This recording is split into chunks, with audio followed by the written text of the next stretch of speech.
All right, YouTube, this Detroit's HPTV coming to you with another update and some more news.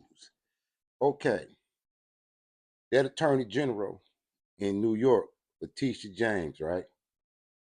Now, they won their decision in court because, you know, they had the home team advantage, if you know what I mean. So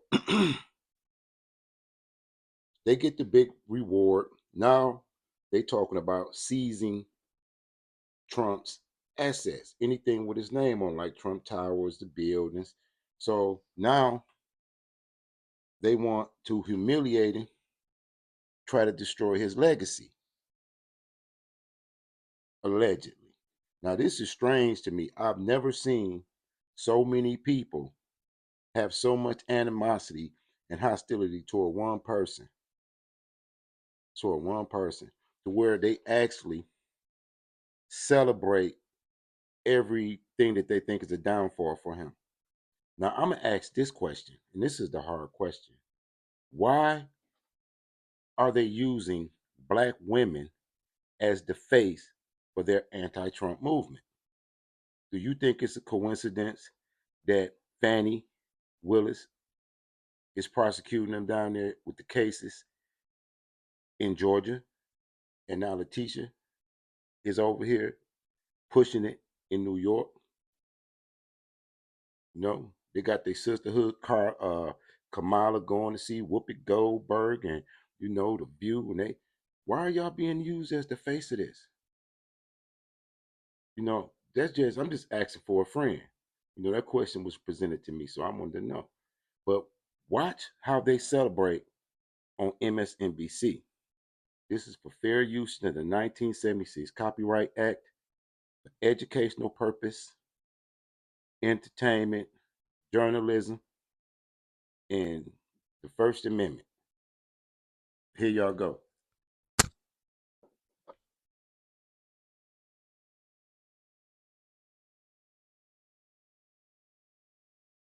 Then we will seek, judge. If he does not have funds to pay off the judgment. Check her out. If he does not have funds to pay off the judgment, then we will seek, judgment enforcement mechanisms in court, and we will ask the judge to seize his assets. Hi, everyone. It is 5 o'clock here in New York. I'm Alicia Menendez in for Nicole Wallace. And that was New York Attorney General Letitia James putting the disgraced, twice impeached, 4 times indicted ex-president on notice that his pride and joy, his real estate empire, is fair game. Telling ABC News that she will seize those assets if Trump fails to pony up the massive amount of money he must now fork over in the wake of Judge Engoron's decision in the civil fraud trial here in New York. A decision the New York Times described as a, quote, crushing defeat that could cost him all his available cash, a total that, when all is said and done, could exceed $450 million. New York AG Tish James is now saying in no uncertain terms that if Trump cannot pay up, she will not hesitate to move in on Trump's assets. She will seize the buildings that bear his name, and hinting that she's already thinking about where to start. We are prepared to make sure that the judgment is paid to New Yorkers. And yes, I look at 40 Wall Street each and every day. She looks at 40 Wall Street, quote, each and every day. Now, imagine you are Donald Trump. You are staring down this massive... Look at them. Have you ever seen such haters? Look at them. The way they celebrate is debaucherous up in New York. Bill that is coming due. The reality of that warning from New York AG Tish James sinking in. And you know that if you can't pay up, she's coming for your precious buildings. If you were Donald Trump, you might, understandably, for lack of a better term, be sweating it. Well, here's what that looked like last night during a Fox News town hall. Now, in this New York civil fraud case, this Judge Arthur Engoron ruled against you for actually almost $500 million plus interest that runs every day. When I first read this, like $87,000 a day. How will you put up that kind of money because you have a bond to put up? Even if you appeal, you got to put up escrow money. That's it's a lot of dough. It is a form of Navalny. It is a form of communism or fascism. No, let's be clear, it is nothing short of revolting to compare his many, many self-inflicted legal woes to the murder of Alexei Navalny, a murder that Trump still refuses to condemn Vladimir Putin over. But what if it is also a sign that the looming fine in the New York civil fraud case and the possibility that Tish James could seize his beloved buildings has finally gotten under Donald Trump's skin? And that is where we start this hour with former U.S. Attorney and former Deputy Assistant Attorney General Harry Litman. Also with us, former Congressman from Florida and current MSNBC political analyst David Jolly. And here with me at the table for the hour, former top State Department official and MSNBC political analyst Rick Stengel. Harry, I want you to walk us through where we are in the countdown to when Trump must pay up, whether in the form of a bond or otherwise.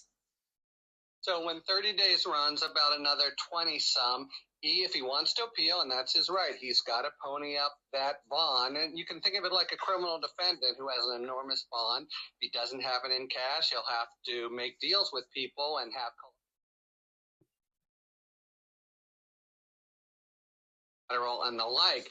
But what happens at the end if he refuses to pay? Tish James could be very soft-spoken, as she wasn't there. He said, she's rattling sabers, but it's really the law saber here. It's straightforward. Prosecutors do it every day. Federal offices have departments just for asset forfeiture. There's ways to do it with the court. You can't take blood from a stone, but if he has assets and won't pay cash, you go to court and you say, we would like these, please, and you seize them. End of story. So it's a very... They don't like Trump so much on here that they liable to take his buildings and fill them with immigrants. They might, allegedly. Tangible, indeed, kind of routine mechanism for